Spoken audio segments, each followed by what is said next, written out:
on KSAT 12. The Nightbeat starts right now. Tonight, a day-long manhunt comes to an end with a man under arrest. It all happened in Lemming in Atascosa County. Yeah, the sheriff's office there reports 28-year-old Derek Sherwood is in custody, accused of murdering his own parents. The sheriff tells the night team's Lee Waldman the suspect led police on a chase across county lines before he was arrested.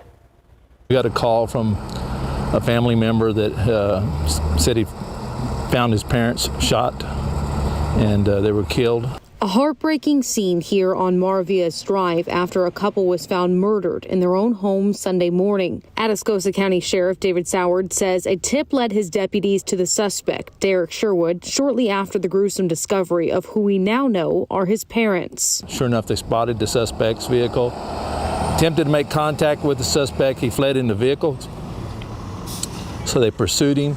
They pursued him down FM 99 into Live Oak County. Sheriff Soward tells us the suspect lost control of his vehicle. He went through a fence and into this brush over here before taking off on foot. That's when the manhunt ensued. Atascosa deputies worked with DPS, Live Oak County Sheriff's Office, and the game warden to track down Sherwood. It's a terrible situation, and you know, it seems like we're faced with those kind of situations, and they're similar more often than not here in the last few years. Sheriff Soward says the suspect was spotted by helicopter around 5 p.m. When he was arrested, he wasn't armed, but they did find a gun in the vehicle he crashed.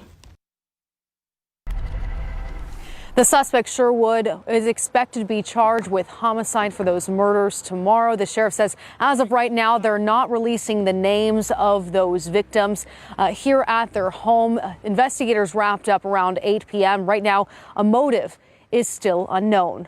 Live in Atascosa County, Lee Waldman, KSAT 12 News.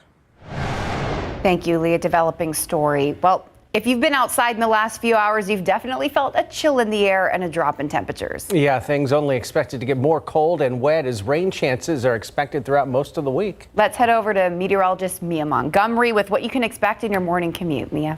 Yeah, absolutely. It's going to be cold out there, likely damp in spots and cloudy. Mentioned the cold, though. Spring-like this afternoon once the sun came out.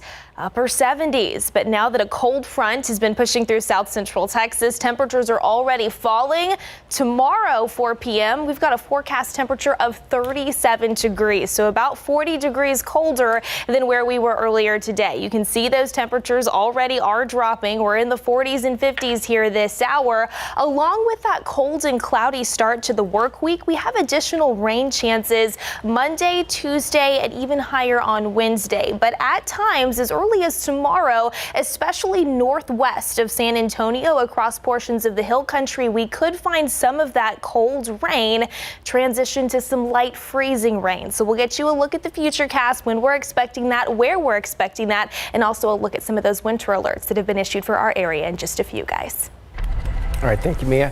San Antonio police need your help tonight looking for this 17-year-old girl. Kayla Raina was last seen this morning in the 1400 block of Vance Jackson, not far from West Avenue and I-10.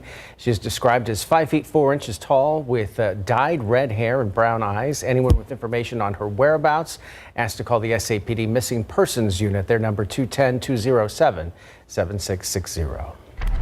New tonight, we have new information about a crash we first told you about on the news at 5:30. We now know one person is dead and 3 people are hospitalized. The crash happened just after 3:30 this afternoon on I-10 and Crossroads underneath the highway. When emergency crews got there, one person had already died. The other 3 were taken to the hospital in critical condition. Those investigators are still trying to figure out what caused that crash. We also have new information tonight about a man who was found dead inside a home. San Antonio police say it was being used as an illegal gambling operation. He was 40-year-old Roland Garcia, according to the Bexar County Medical Examiner's office. That shooting happened Thursday night at a home on Hayden Drive near Old Pearsall Road. Inside, officers found several 8-liner machines. 3 people, including the shooting suspect, took off from the scene in a white Volkswagen Jetta. Garcia was pronounced dead at the scene. His death being investigated as a homicide. The Bexar County Medical Examiner's office still working to identify a man accused of shooting a security guard overnight outside of a bar. The shooting happened just before midnight outside the Garden Bistro bar on Blanco Road near Loop 1604. San Antonio police say when the suspect showed up, he allegedly shot the security guard at the front door. The guard was armed and was able to fire back, ultimately killing that suspect. The guard was taken to the hospital in critical condition.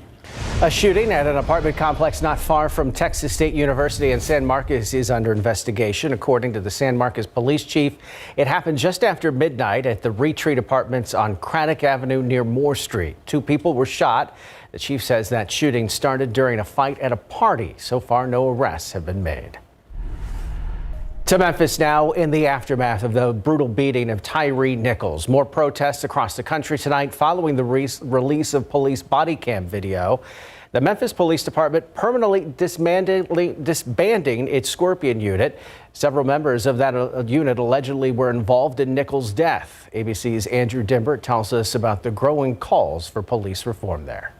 More protests across the country calling for justice for Tyre Nichols following the release of police body camera footage showing police brutally beating the 29-year-old. He died 3 days later. The Memphis Police Department permanently deactivating the Scorpion unit. 5 of its members were allegedly involved in his assault. Watch out! I'm a baton. Watch out! Watch out! Watch out! The officers were fired and charged with second-degree murder. Short for Street Crimes Operation to Restore Peace in Our Neighborhoods, the unit launched in November 2021 to patrol high-crime hotspots, but it's since come under fire in the wake of Nichols' death. The city's police chief says the decision came after listening to the Nichols family, the community, and uninvolved officers. Attorney Benjamin Crump claims the unit had previous instances of misconduct. We know that there were other members of the community that had been assaulted by this Scorpion unit. The Memphis Police Department has not yet responded to ABC's request for comment on the allegations. The NAACP calling for grassroots reform. We must have a community oversight board here that has teeth in it, that has subpoena power. And then we would have known some of the things that now the community is saying that the Scorpion unit was doing all the time. In Memphis, Nakia Harrison, a mother of 3 boys, tells ABC's Stephanie Ramos she hopes this time there will be change. They need to make sure that all of the police officers, not just Memphis, all across the world, need to have the right training, the proper training. How do you explain this to your kids? So I can't explain this to my kids. I have to let them see for themselves.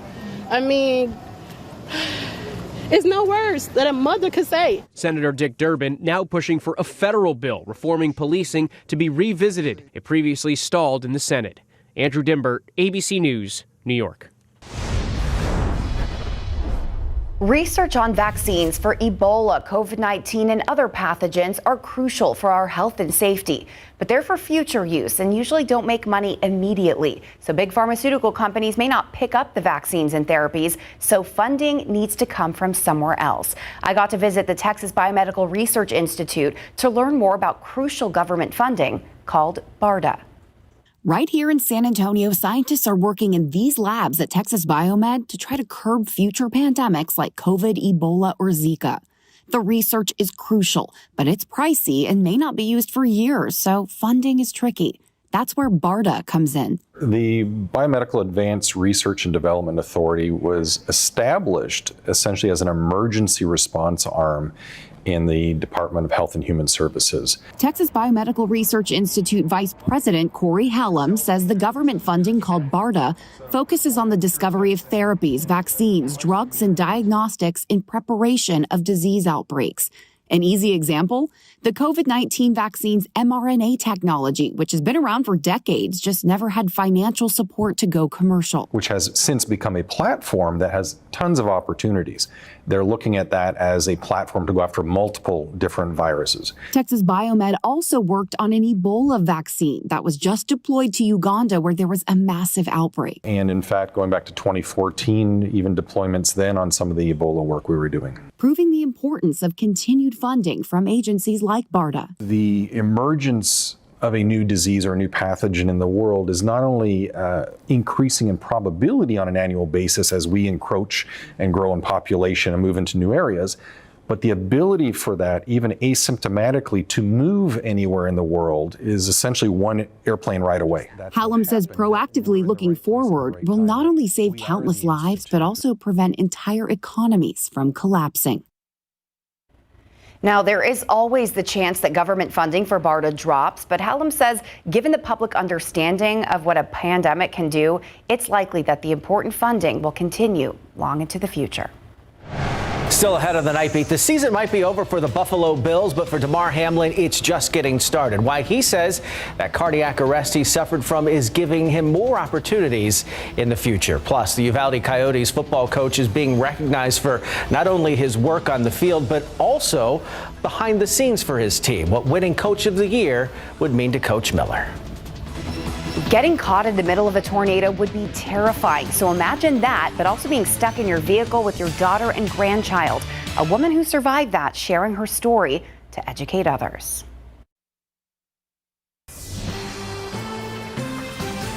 Days after a ferocious tornado ripped through an area near Houston, a woman is now recounting how she survived that storm. Irma Cantu lives in Pasadena, about 15 miles southeast of Houston. Yeah, she had just picked up her grandson from school when the powerful winds and rain came upon them. She shares her experience and the tough lessons she had to learn. Yeah.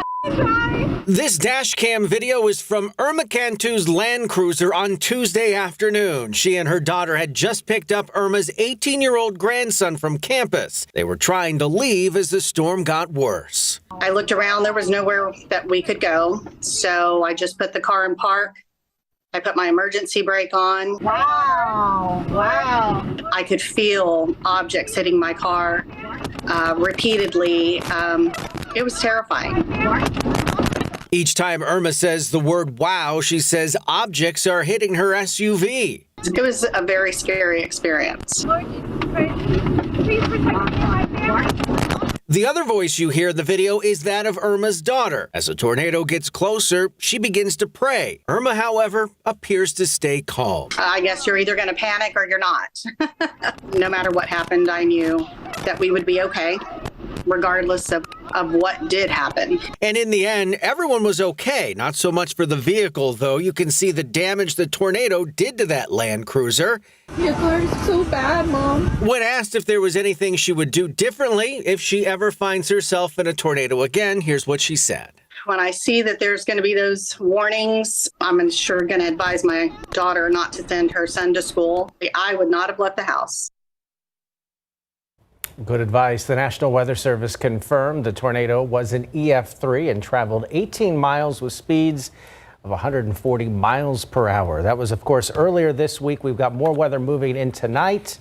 I guess the big question here, Mia, as we take a look outside is, do we have any concerns about severe weather with this, or is it just the cold? Right. Not so much severe weather when it comes to strong thunderstorms, but maybe a little bit of light ice in terms of the wintry side of that kind of weather across our far northwestern counties at times as early as tomorrow, but I think even more so into the Tuesday morning drive and potentially into Wednesday as well. The big story here into the start of the upcoming work week is, yes, going to be the cold temperatures that have already started to make their way into south central Texas. But yes, that potential with some rain chances to see a little bit of that cold light rain transition to maybe some freezing rain, mainly to the north and west of San Antonio. If you caught our 5:30 p.m. newscast earlier this evening, we were talking about a winter storm watch that was issued for our northwestern counties. Well, about 45 minutes ago, the National Weather Service actually upgraded that to a winter storm warning. Essentially, we are just expecting some of that light cold rain to transition to a little bit of light ice here at times over the next couple of days. So that continues now for areas in pink. That officially goes into effect 9 a.m. tomorrow morning, lasting through noon on Wednesday. And now we also have a winter weather advisory that's been issued for Comal County. Now let's kind of paint the picture and set the stage here. We've had that front that's already pushed through the majority of our area. If you have stepped outside over the past couple of hours here in town, you've likely noticed those temperatures are dropping. We're now down into the upper 40s here in town officially. It's already below freezing across portions of the big country, stepping up into the Texas panhandle as well. For the most part, this front has passed through on the drier side. Not a whole lot of fanfare when it comes to anything on the radar. I think most of the overnight hours is going to be spent on the drier side, but notice by wake up time Monday morning, For most of us, it is a cloudy, it is a cold day, and we do have the potential to find some light scattered showers roam parts of the area. But as we advance this on already into lunchtime on Monday, so tomorrow around midday across our far northwestern counties near Kerrville, stretching up into northern Kendall County, potentially northern Real, as well as Edwards County, already could find a little bit of that transitioning to some light freezing rain, maybe even into Monday evening as well. But I think if we're going to find some of that activity, the better chances moves into the overnight hours on Monday and by wake up time on Tuesday. It is worth noting here in San Antonio, the current forecast is just expected to remain that light, cold, liquid rain. We'll need to monitor the far northern reaches of Bexar County for maybe a little bit of that light freezing rain trying to mix in, but especially by the Tuesday morning drive. If you're planning on traveling across our northwestern counties, you will want to give yourself some extra time into Tuesday evening as well, and even into Wednesday morning. We will need to monitor bridges and overpasses first for a few slick spots northwest of San Antonio, but even so, just give yourself a little bit of extra time to get to where you need to be when it comes to the Tuesday morning commute into Wednesday as well. And again, for here in San Antonio, it is forecasted to stay liquid rain. Now, some additional rain moves in as we head into our Wednesday. That's actually where we're expecting scattered to potentially even widespread coverage, and a few showers could linger into early Thursday before we start to dry things out into Thursday afternoon. Overall, it's possible across our western counties that we pick up an additional half of an inch to an inch of rain in area rain gauges. Across our central counties, up to an inch and a half. Certainly not out of the question. Temperature-wise, it is going to be cold from start to finish tomorrow. We'll wake up to the upper 30s, low 40s here in San Antonio. Tomorrow's actually going to be a backwards day because of that cold air filtering in. Combine that with the scattered light rain and the thick cloud cover on hand. We're actually expecting temperatures to fall into the mid to even upper 30s by the afternoon hours, and it is going to be a bit breezy out there. A healthy north-northeast wind gusting upwards of 25 miles per hour at times. So when you tack that on to the already cold air in place, feels like temperatures will likely fall into the low 30s for your Monday afternoon. So definitely plan on bundling up. Tuesday, it's going to be cold again. We'll likely struggle to climb out of the 30s. There's that healthier chance for rain on Wednesday, and then we'll start to clear things out throughout the second half of the day on Thursday. More sunshine returns, and a gradual warming trend takes us into next weekend, guys. Today I was complaining. I was like, come on, January, because I was sweating, and now I regret it. It showed up. Now we hibernate the first part of the week. Yes. Thank you, Mia. Larry will be along with the preview of Instant Replay right after this. Following their second-round playoff loss to the San Francisco 49ers, the Dallas Cowboys were expected to make coaching changes, and they have by letting a total of 7 assistant coaches walk, including one of the big names. With more on that and what's on Instant Replay tonight, let's check in with our Larry Ramirez. We've been waiting all week to hear about Kellen Moore. Yeah. He is no longer with the Cowboys, and they also released another assistant coach tonight, bringing it up to a total of 8. It all started Thursday when the Cowboys parted ways with 6 assistant coaches, and then earlier tonight the news broke that the boys and offensive coordinator Kellen Moore have mutually agreed to part ways, and we just learned moments ago the quarterbacks coach is also out. We'll break it down coming up on Instant Replay. Fly, Eagles!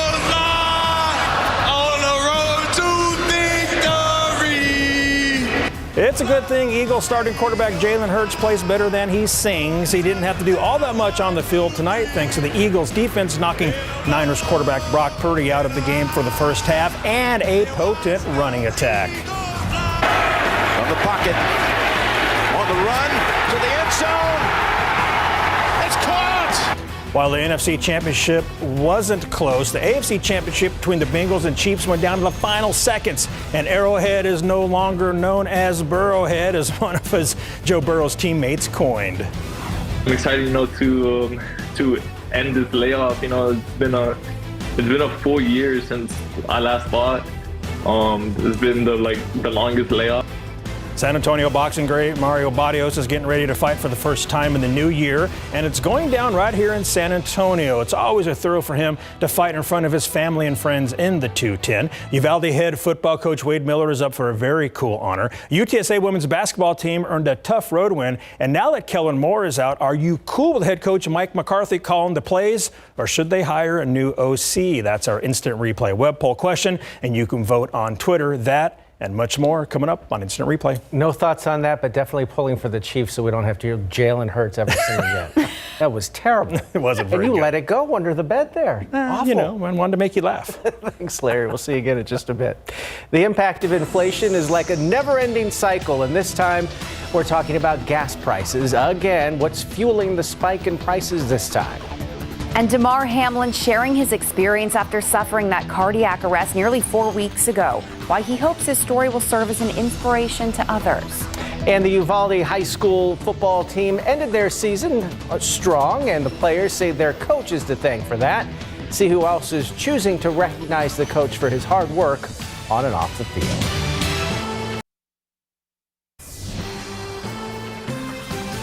It was a season of wins, losses, emotions, and ultimately the uniting of a community. The Uvalde Coyotes football team played under difficult circumstances, and now their head coach, Wade Miller, has been nominated for an award for his work on and off the field. Our RJ Marquez visited Coach Miller and his team leaders to discuss the season and his nomination for the NFL's High School Coach of the Year.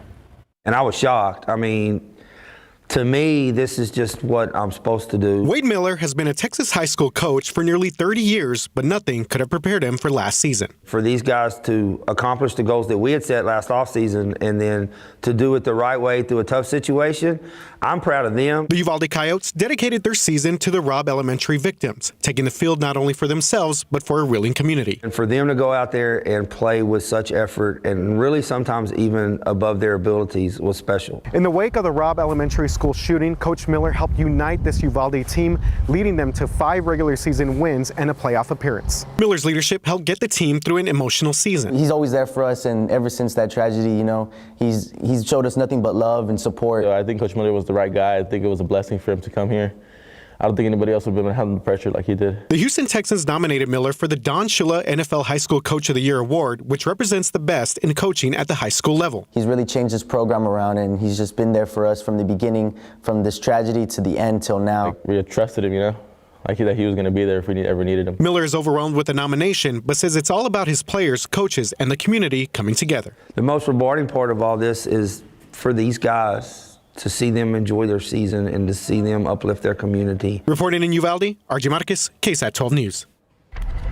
What an incredible nomination. All right, let's go back outside with live cam here this Sunday night. Seen a few wind gusts out there, about 20 to 25 miles per hour, thanks to the cold front that is still pushing its way through now our southern counties here this hour. The cloud cover has returned. It was a drizzly, misty, just kind of damp start again earlier this morning, but the sunshine graced us with its presence this afternoon, helping those temperatures climb into the 70s. Very spring-like out there. Yes, the cloud cover is back, so I hope you enjoyed the sunshine because we're probably not going to see it again until the second half of the day on Thursday. 48 degrees, the current temperature right now, so already starting to see that cold air punch in. Behind that front, temperatures will only continue to fall from here through the overnight hours. Again, waking up on Monday, definitely bundle up. Upper 30s, low 40s. Don't let the coat go anywhere because temperatures continue to fall into Monday afternoon,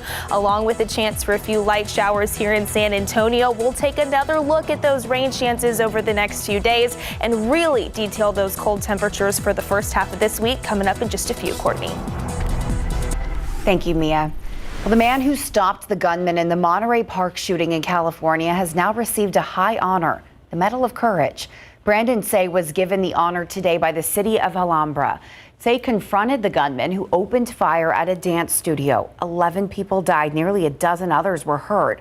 Police say his bravery prevented more bloodshed. Say has received nationwide attention for his heroic actions. President Biden has even invited him to attend the State of the Union address in Washington, D.C. next month. To international news now, the people of Kyiv are reporting an increase in attacks by Russian forces to the east. A Russian missile slamming into a residential district, killing 3 people. Ukrainian forces under increasing pressure along the front lines. Overnight, President Zelensky saying Ukraine needs longer range missiles to hit targets deeper behind the Russian line. So far, the Biden administration refusing that request. This comes after the U.S. and Germany agreed to supply advanced tanks to Ukraine earlier this week. Even though the Buffalo Bills did not make the AFC Championship, some good news from one of their most celebrated players. Damar Hamlin speaking publicly for the first time since suffering that cardiac arrest on the field earlier this month. The Bills' safety posted a nearly 6-minute video to his Instagram account Saturday night, thanking everyone for their support. ABC's Phil Lipoff with his inspiring words.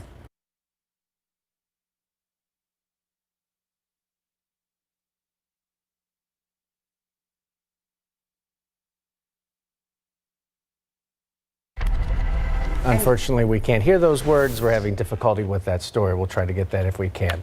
This week, the last commercial Boeing 747 jumbo jet will have its final send-off. It will be delivered to Atlas Air this Tuesday after 53 years of service. It was designed in the late 1960s to meet the demand for mass travel. The world's first twin-aisle, wide-body jetliner's nose and upper deck became the world's most luxurious club above the clouds. Although it eventually became a cash cow, the 747's initial years were riddled with problems, and the $1 billion development costs almost bankrupt Boeing. Boeing officials say they may not design a new airliner for at least a decade. All right, listen up, movie lovers. Movie Pass is back. The subscription service for movie lovers that once offered an unlimited pass for $10 is staging a revival, but with some changes. The service allowed users to see a movie each day for a flat fee, eventually dropping the price to just $10 a month in 2017. After the company plunged into financial turmoil, the service shut down in 2019. Now, a new version uses a credit-based system. Plans start at $20 for 68 credits, which MoviePass says translates to about 1 to 3 films per month. The most expensive plan costs $60, which should allow for about 1 movie per day. Can we get a gas pass? Yeah, exactly. Gas prices are seeming to have more in common with roller coasters as prices continue to go up and down. We have the latest numbers from our area and what you can do to try to save.